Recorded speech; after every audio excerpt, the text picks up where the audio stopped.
Muito bem, turma. Nesta nossa aula, nós vamos dar continuidade ao tema das fontes do direito internacional público. Mais especificamente, nós vamos aprofundar a questão da Corte de Haia, né? A Corte Internacional de Justiça. Então, vou fazer uma rememoração aqui do que nós vimos na aula da semana passada. Peraí. Ok. E aí a gente continua da onde parou, falando sobre a Corte de Haia. Vamos falar também sobre normas jus cogens, obrigações erga omnes e soft law. Então, esse é o conteúdo da aula de hoje. Terminar de falar o conteúdo sobre a Corte de Haia, a cláusula Raul Fernandes, normas jus cogens, obrigações erga omnes e soft law. Então, nós estudamos as fontes do direito internacional público, vimos que são essas 8, sendo que 6 delas estão no artigo 38. Oi? Alguém abriu o microfone? Ok. 6 delas estão no artigo 38 do Estatuto da CIJ, da Corte Internacional de Justiça, e 2 não estão lá nesse dispositivo, né? Então, estão no artigo 38 os tratados internacionais, os costumes internacionais, os princípios gerais do direito, a jurisprudência internacional, a doutrina e a equidade, sendo que jurisprudência internacional e doutrina são considerados meios auxiliares. Fora do artigo 38, nós temos as decisões das organizações internacionais e os atos unilaterais. Então, essas são as 8 fontes. E aí, nós, a pretexto de falar do artigo 38, começamos a já estudar a Corte de Haia. Nós vimos que a Corte de Haia é o órgão principal, o principal órgão judiciário da Organização das Nações Unidas, da ONU. Ela julga controvérsias entre estados de acordo com o direito internacional. Então, os juízes vão aplicar aquelas 6 fontes ali elencadas no artigo 38 para resolver as controvérsias, os litígios entre estados. E por isso a doutrina considera que aquelas são as fontes do direito internacional, porque são aquelas ali elencadas que os juízes podem utilizar para resolver os litígios, né? E aquelas outras 2 fontes que não constam no artigo 38, não constam no Estatuto, foram já reconhecidas como fontes pela própria Corte. Então, a Corte já invocou inúmeras vezes decisões de uma organização da própria ONU mesmo, para considerá-las vinculantes, já entendeu atos unilaterais praticados pelos Estados, normativos ou não normativos, como fontes do direito internacional. Então, embora não constem no artigo 38, aquelas 2 fontes já são amplamente reconhecidas, tá? Não há controvérsias a respeito. A Corte de Haia foi fundada em 1921, né, e refundada em 1946. Em 1921, ela foi fundada como parte da Liga das Nações, e ela tinha o nome de Corte Permanente de Justiça Internacional, CPJI. Era o braço judiciário da Sociedade das Nações, ou Liga das Nações, que era a ONU da época, né? Mas uma ONU que não deu certo. Uma entidade que foi criada para resolver, para evitar uma segunda grande guerra, mas não conseguiu, né, o que atendeu seus objetivos, e foi extinta. E tem vários motivos, a gente falou sobre por que a Liga das Nações não teve sucesso. Dentre os motivos, porque os Estados Unidos não fizeram parte da entidade, já eram a principal potência do mundo e não fizeram parte da entidade, e a Liga das Nações tratava como iguais os membros, o que aí se mostrou nocivo, né? Dar mais poder às potências, como a ONU faz, parece ser uma saída mais adequada. E a Liga das Nações também não tinha capacidade de implementar as suas decisões, como a ONU tem. A ONU tem capacidade, ainda que restrita, ainda que sujeita a inferências da geopolítica internacional, não desagrada as grandes potências, mas tem, tá? Então, a Liga das Nações não deu certo, foi extinta, e a CPJI foi refundada como CIJ, Corte Internacional de Justiça, que está aí até hoje. Então, ela foi refundada, manteve o mesmo estatuto de 1921, né, em 1946, e ela deixou de ser um braço da Liga das Nações, que não existia mais, para se tornar o braço da ONU. E a sede dela é em Haia, na Holanda, ou Países Baixos. E por isso ela é chamada de Corte de Haia. Mas muito cuidado com esse nome, tá? Porque essa cidade, a cidade de Haia, na Holanda, tem uns 5 tribunais internacionais, tá?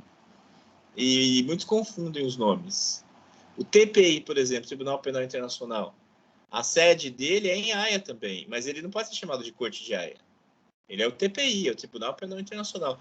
No entanto, algumas pessoas equivocadamente, sobretudo na imprensa, chamam o TPI de Corte de Haia, mas a Corte de Haia não é o TPI. A Corte de Haia é a CIJ, a Corte Internacional de Justiça, que é o braço da ONU. O TPI é uma organização internacional à parte, vinculada à ONU, tá? Mas não é o braço judiciário da ONU, como é a CIJ. E a CIJ julga litígios entre países, né? Enquanto o TPI julga crimes de direitos humanos praticados por pessoas. Mas disso a gente vai falar mais ainda. No segundo bimestre, nós vamos estudar as organizações internacionais dentro da personalidade jurídica internacional. A gente vai ver mais a respeito do TPI e outras organizações internacionais. Então, como a gente já tinha visto, essa é a Corte de Haia.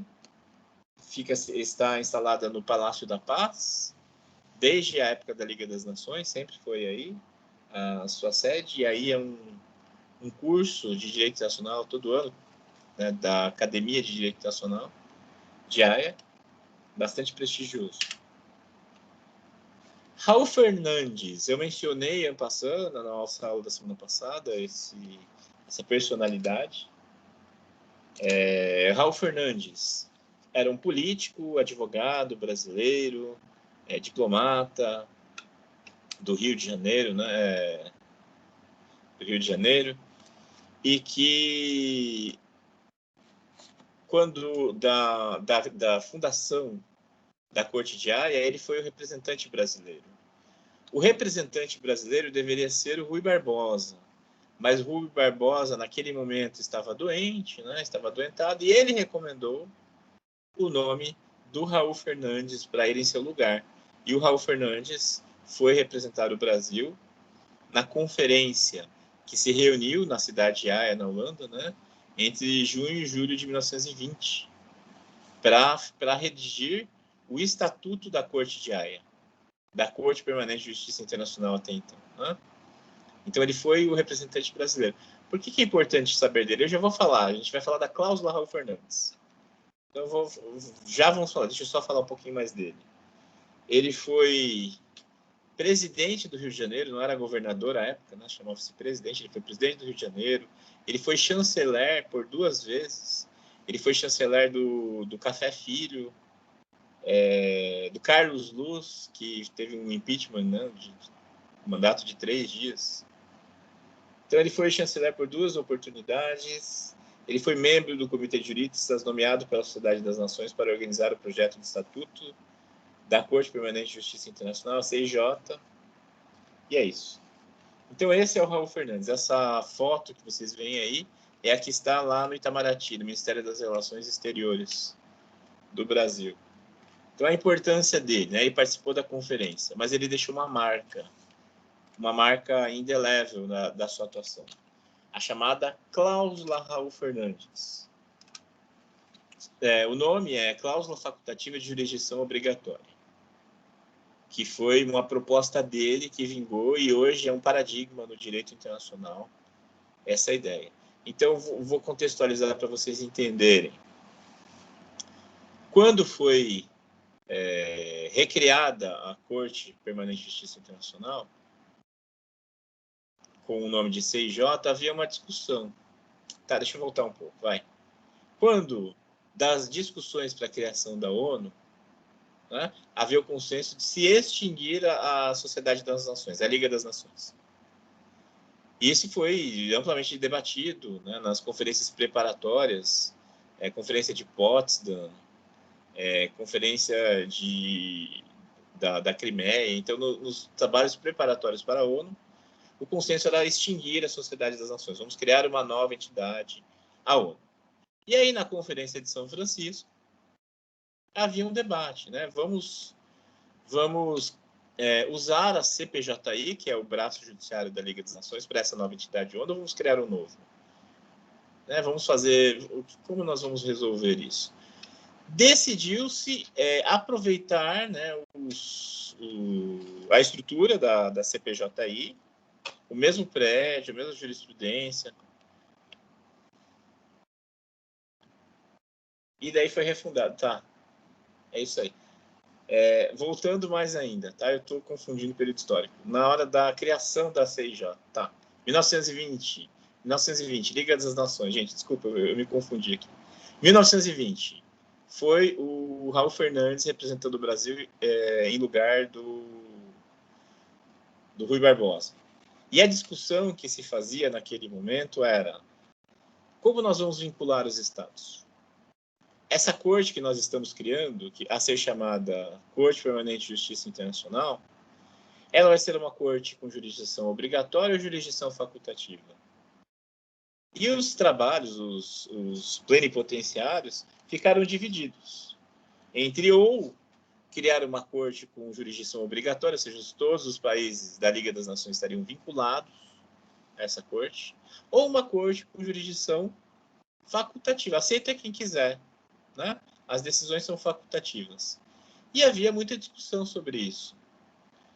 Os debates eram mais ou menos no seguinte sentido: qual é o sentido de se criar uma corte facultativa, ter uma estrutura de juízes, se os países acatam, se quiserem, as decisões? Então não se cria corte, cria esse outro mecanismo, não uma corte, não um tribunal com juízes. O argumento oposto era: como nós vamos driblar a soberania? Os países são soberanos, e a soberania, sob essa perspectiva clássica, é absoluta. O Estado não faz nada que não decorra da própria vontade. Então, como nós vamos violar esse direito, esse princípio, sobre o qual se erige todo o direito internacional? Então, não é possível criar uma corte com jurisdição obrigatória, porque isso violaria a soberania dos Estados. Então, os juristas, era um por país, e eram 49 reunidos, estavam divididos entre essa situação. Ou uma corte obrigatória e uma corte facultativa. Quem propôs a solução de consenso foi o Raul Fernandes. Ele propôs esse mecanismo simples, singelo, porém elegante: cláusula facultativa de jurisdição obrigatória. No seguinte sentido: os países não são obrigados a acatar a jurisdição da corte, mas a partir do momento que acatam, né, eles não são obrigados, é facultativo, mas a partir do momento que eles acatam, a jurisdição se torna obrigatória para esses países. Pode ser, e essa adesão voluntária à jurisdição obrigatória pode ser ampla e restrita para qualquer assunto, né, que poderia ser decidido pela Corte de Haia, ou pode ser temático, pode ser para alguns temas, tá? Então, a cláusula facultativa. E esse nome, essa proposta acabou vingando, foi criada assim, e a cláusula passou a ser chamada de cláusula Raul Fernandes. Vocês encontram com esse nome na doutrina em língua inglesa, em espanhol, em francês, em alemão, em outras línguas você encontra, né? Porque ele já é arraigado. E isso foi estabelecido pela Corte de Haia, e isso foi espelhado em outros tribunais internacionais. Então, outros mecanismos, como o próprio TPI, tem uma estrutura semelhante, uma cláusula facultativa de jurisdição obrigatória, tá? Os países não são obrigados, mas a partir do momento que acatam, a jurisdição se torna obrigatória. A Corte Interamericana de Direitos Humanos também adota esse mecanismo, né? Tem lá a sua cláusula semelhante à cláusula Raul Fernandes. Então, é por isso que o Raul Fernandes é célebre, tá? Porque ele propôs esse mecanismo que acabou vingando e é o mecanismo atualmente em vigor na CIJ e outros tribunais. A cláusula facultativa de jurisdição obrigatória, também conhecida como cláusula Raul Fernandes, em homenagem ao diplomata brasileiro que a idealizou. Os países que acatam se submetem à jurisdição da Corte em base de reciprocidade. Significa que se o país aceita a jurisdição da Corte, qualquer litígio envolvendo esse país com outros países pode ser resolvido ali na Corte, tá? Em base de reciprocidade. Digamos que dois países que acatem a jurisdição entram no conflito, esse conflito pode ser resolvido na Corte de Haia. Qualquer dos dois pode levar a questão para a Corte de Haia e os juízes vão ter jurisdição para resolver a respeito. É esse o sentido. Dos 193 países da ONU, entre 58 e 65 são signatários da cláusula. Por que não dá para dizer um número exato? Porque essa adesão à cláusula, às vezes, tem um termo, às vezes tem um lapso temporal. O país adota, né, acata a cláusula, mas tem um termo lá até 12 de dezembro de 2021. E daí se extingue a vinculação para o país. Se quiser, ele renova. Né? Alguns países fazem isso de maneira temática também. Então, não dá para dizer com certeza o número. É um número que varia hoje entre esses dois, né? 58 e 65 países. E o Brasil não é um deles. Muito curiosamente, o Brasil não é um desses países que acatam a cláusula Raul Fernandes. Né? Embora tenha sido proposta pelo representante brasileiro, o Brasil não a acata. Embora o Brasil faça parte do chamado Pacto de Bogotá, de 1948, que atribui jurisdição para a Corte de Haia em caso de conflitos entre os países da OEA. São 35 países membros da OEA. Então, quando há um conflito entre dois deles, qualquer deles pode levar a questão para a Corte de Haia e a Corte vai se dizer competente para o caso. E outros países têm que acatar. Tem um caso emblemático envolvendo a Nicarágua e a Colômbia, uma questão de fronteira resolvida em 2012. A Nicarágua levou a questão para a Corte de Haia, a Colômbia falou, não, eu não aceito, eu não quero a jurisdição da Corte. Mas como os dois países fazem parte do Pacto de Bogotá, a Corte de Haia se declarou competente e a Colômbia teve que aceitar a decisão da Corte. Tá? Já o conflito das Malvinas, a Argentina propôs ao Reino Unido resolver na Corte de Haia. Vamos resolver na Corte de Haia. Né? O Reino Unido não aceitou, e o Reino Unido não é signatário da cláusula da Corte, né? da cláusula Raul Fernandes. E aí a Argentina não pode levar, né? Não pode. Se a Argentina levasse, a Corte falava, não somos competentes. A Corte se declara competente só se o país tiver acatado a jurisdição.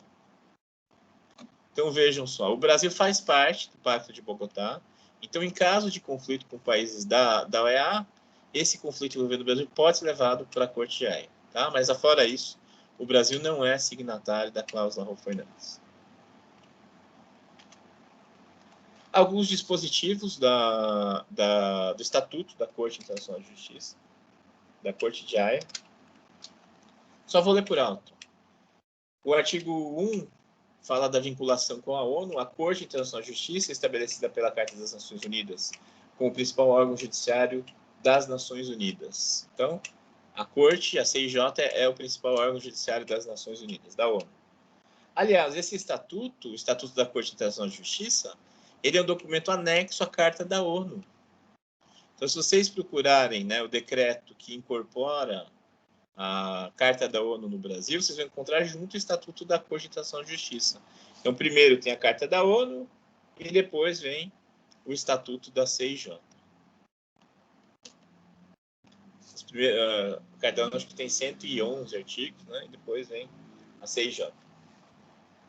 A composição da Corte. A Corte será composta de um corpo de juízes independentes eleitos sem atenção à sua nacionalidade.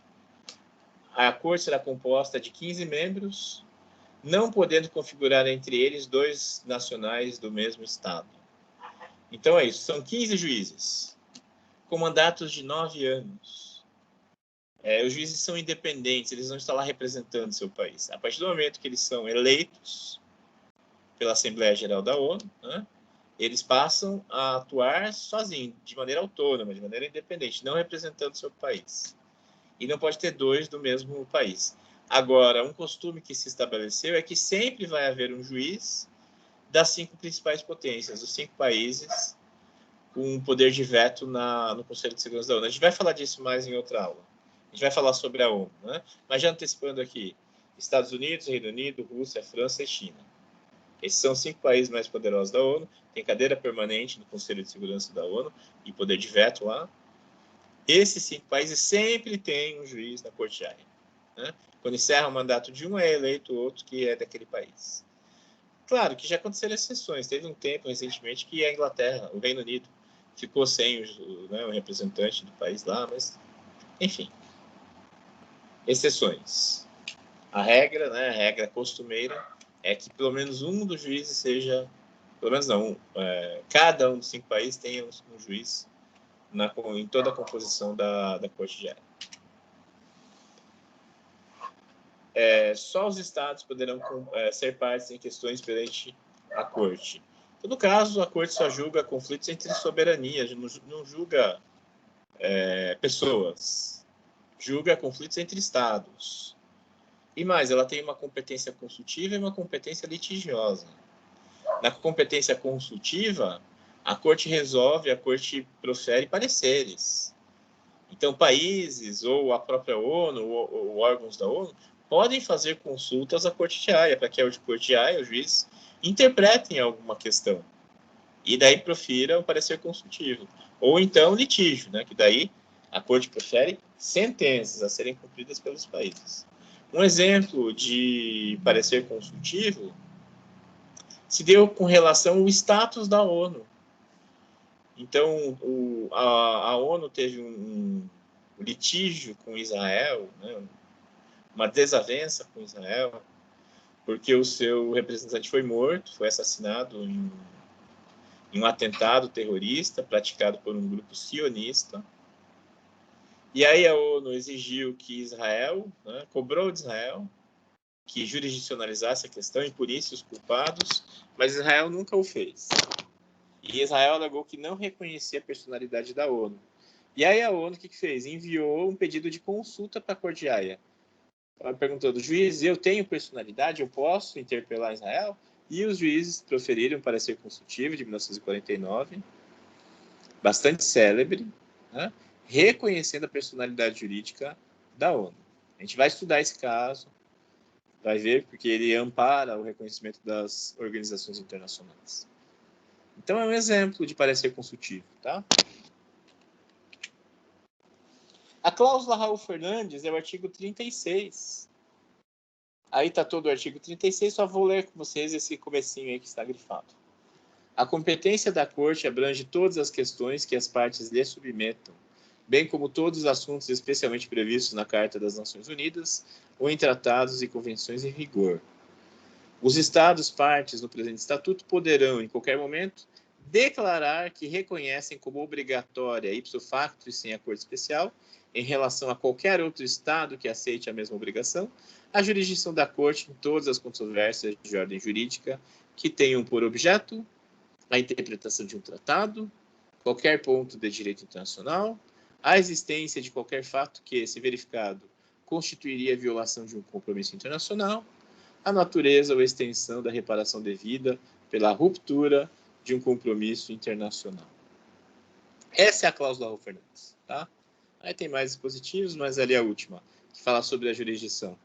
Qualquer controvérsia sobre a jurisdição da Corte será resolvida por decisão da própria Corte.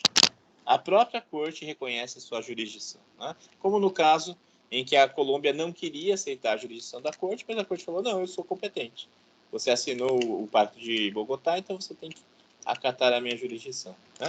Então, esse exemplo aí do artigo 36-6 sendo colocado em prática. O artigo 38 a gente já viu, né, onde estão as fontes do direito internacional, já lemos, já interpretamos. E o artigo 39 determina que as línguas oficiais da Corte são francês e inglês. São as línguas de trabalho, tá? Outras línguas podem ser usadas com a concordância das partes. Agora, o idioma de trabalho é o francês junto com o inglês. E aqui tem um meme, né? Quando é a sentença na versão em inglês e a sentença na versão em francês. Toda a sentença da Corte de Haia sai dessa maneira. Com texto em inglês e texto em francês. A gente diz que são versões... tá na ponta da língua. Fugiu agora. Fugiu.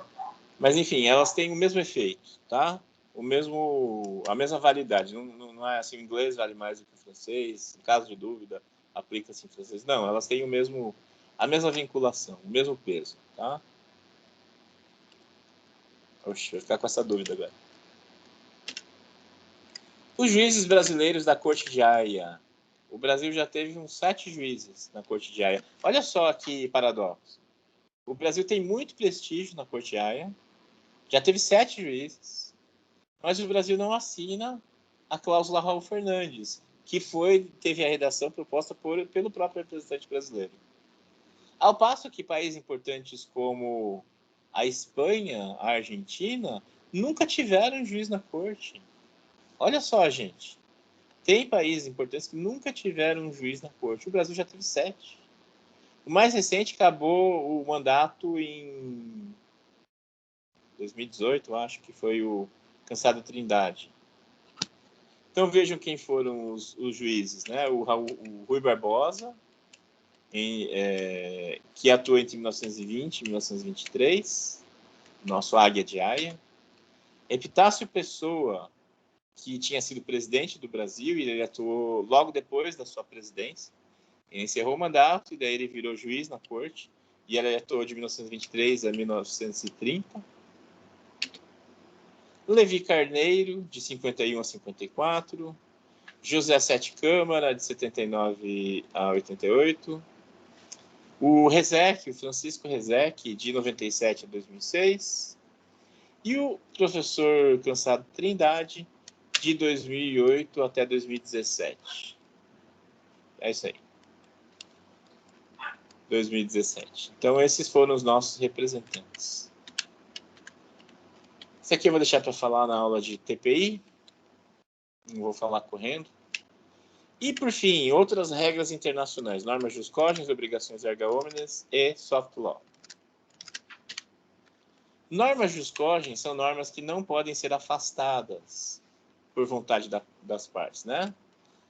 Normas internacionais que se sobrepõem à autonomia da vontade dos Estados, não podendo ser revogadas. Normas cuja aplicabilidade não pode ser afastada pelos Estados. A Convenção de Viena de 1969, em seu artigo 53, considera nulo todo tratado que esteja em conflito com uma norma imperativa de direito internacional geral, ou seja, norma jus cogens. Então, se tem um tratado que ofende uma norma jus cogens, esse tratado é nulo ipso facto. Tá? Ele é nulo de pleno direito. Por exemplo, as normas de direitos humanos são normas jus cogens. Então, suponhamos que haja um tratado entre dois países que ofende direitos humanos. Vamos pegar um exemplo bem absurdo. Um tratado de importação e exportação de escravos. Esse tratado é nulo. Por quê? Porque ele ofende as normas de direitos humanos. E as normas de direitos humanos são normas jus cogens. Os Estados não podem afastar a aplicabilidade das normas jus cogens, tá? Ou norma imperativa de direito internacional geral. Mesmo a superveniência de uma norma jus cogens tem o condão de tornar nulo qualquer tratado em conflito com ela, segundo o artigo 64 da Convenção de Viena.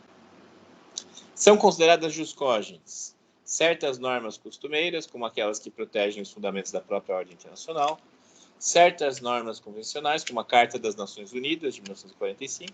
Convencional quer dizer que foi celebrada por convenção internacional, por tratado. O direito internacional especial, a exemplo da Declaração Universal dos Direitos Humanos, de 1948. Note que o conteúdo dessas normas se associa, não por acaso, aos direitos humanos. Então, essas são as normas jus cogens. Um meme. Vamos fingir que todas as normas de direitos humanos são jus cogens. Então, não sejamos ingênuos de pensar assim, né? No caso, quando ofende o interesse das grandes potências, essas normas acabam podendo ser burladas, né? A gente tem vários exemplos a respeito disso. Obrigações erga omnes. Erga omnes significa para todos, né? No caso, para todos os membros da sociedade internacional.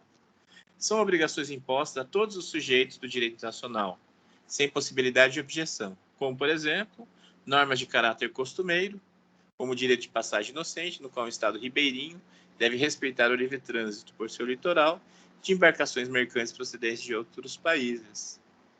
Isso é uma norma costumeira, tá? Passagem inocente. Os navios de bandeira estrangeira podem passar livremente pelo litoral de um país. E esse país não pode barrá-los.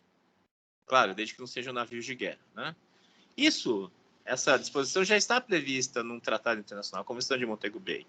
Só que tem alguns países que não fazem parte dela, tá? Como a Colômbia, como o Peru. E aí, para esses países, continua válida a norma costumeira, tá? Então, O Peru, por exemplo, é obrigado, né, tem que seguir a obrigação erga omnes, de permitir que navios estrangeiros, navios de bandeira de outros países, trafeguem pelo seu litoral. Por quê? Porque é uma norma, uma obrigação erga omnes, decorrente do direito consuetudinário marítimo. Não confundir, né, jus cogens erga omnes. E soft law? Lei fofa, né? Lei fraca. Soft law. São textos deliberadamente desprovidos de caráter jurídico nas relações mútuas entre os responsáveis por sua redação. Segundo Rogério Mazzoli, integram uma zona cinzenta entre o universo do direito e do não direito. A flutuação da conjuntura econômica internacional, que impõe a necessidade de maior flexibilização e de acomodação de interesses, seria uma das razões para o desenvolvimento desse tipo de relação não normativa. Muitas vezes, tomam a forma de uma opinião juris acerca de determinado tema, a exemplo das declarações conjuntas proferidas ao final de conferências sobre temas como meio ambiente, aquecimento global e desigualdade social. Seus objetivos podem, não raro, visar o comportamento futuro dos Estados. É isso, então. Soft law não tem caráter jurídico, são declarações, mais no âmbito da moral do que no âmbito do direito internacional. Então, muitas vezes, os países fazem uma conferência, uma reunião de chefes de Estado, e ao final dessa conferência eles proferem uma declaração. Às vezes tem nome célebre, né? Declaração de Santiago, Declaração de Viena, então dá um nome célebre, né? Mas, na verdade, não tem vinculação efetiva, não tem como instrumentalizar no plano do direito internacional. São declarações, estão mais no âmbito da ordem moral, orientar a condição futura dos países. Essa é a ideia, tá? Então, o soft law é propositadamente desprovido de vinculação jurídica nas relações entre os Estados. E esse é o conteúdo que eu queria terminar com vocês, turma. Vocês têm uma atividade para fazer, a atividade 2, é um questionário, está lá no Teams. Ele está disponível no Teams no campo de trabalhos e vocês podem entregar até a semana que vem, dia 13. Não, deveria ser dia 12, eu pus aí errado na tela, tá? Dia 12. Deixa eu corrigir.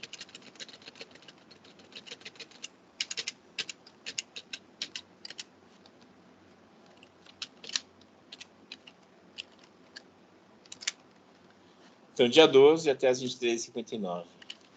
Lembrando que na semana que vem, dia 12, nós temos a prova. O conteúdo é o que nós vimos até aqui. Introdução ao direito internacional público, relações entre a norma interna e a norma internacional, aquela questão de monismo e dualismo, as fontes do direito internacional, e nesse conteúdo nós estudamos também a corte de Haia, né, dentro de fontes do direito internacional. É esse o conteúdo para a prova, vocês já estão habituados com o meu estilo de prova, tem questões objetivas, tem questões dissertativas, tem questões de provas como exame de ordem, concursos, né? Não tem nenhum segredo aí para vocês. Estudem pela bibliografia, enfim, é basicamente isso. Alguma dúvida, turma? Tudo certo? Tem alguém aí acompanhando a aula? Tudo certo, professor. Joia. Vou fazer a chamada, então.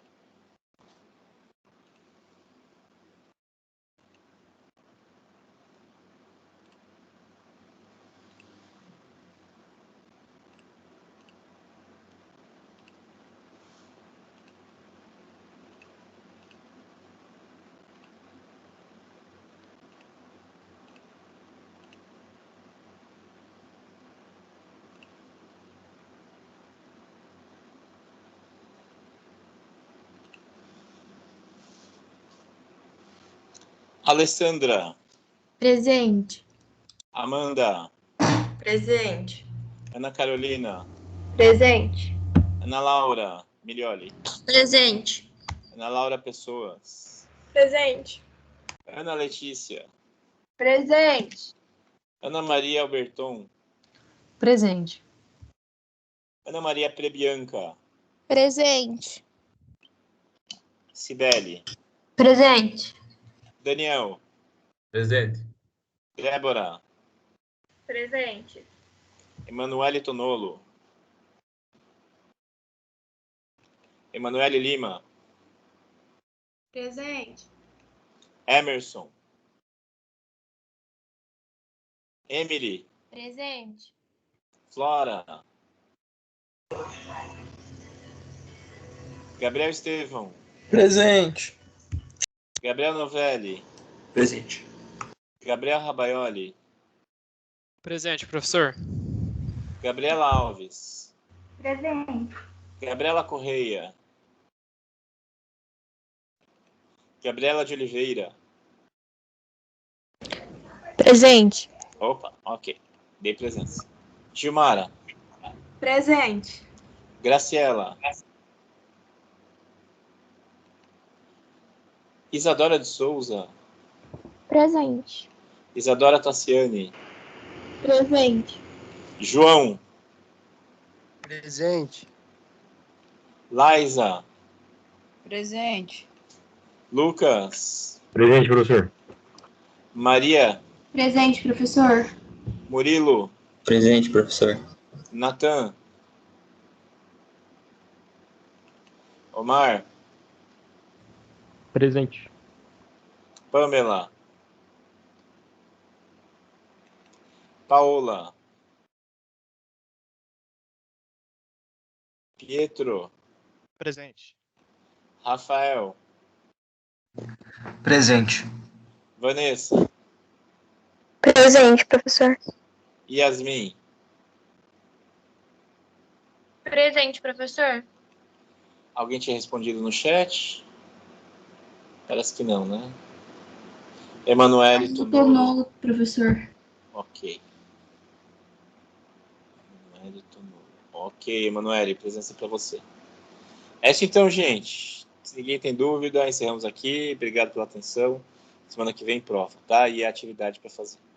Tchau, tchau. Boa noite. Bom fim de semana. Boa noite. Boa noite. Boa noite. Valeu, professor. Boa noite.